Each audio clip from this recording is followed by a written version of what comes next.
এই দিদা পরে ফোন করছি এখন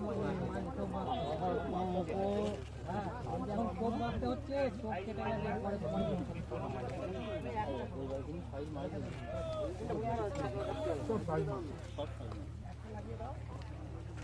ভালো পিঠে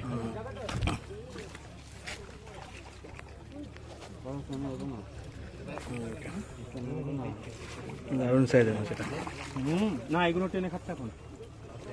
দারুণ সাইজের মাছ। ও সুন্দর সাইজ।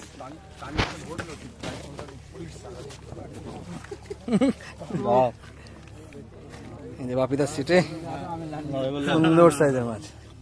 দেখি দাদাকে একটু নিয়ে নি। এই যে দাদাদের দেখুন বাপিদার সিটের দারুণ সাইজের মাছ। চলো হয়ে গেছে।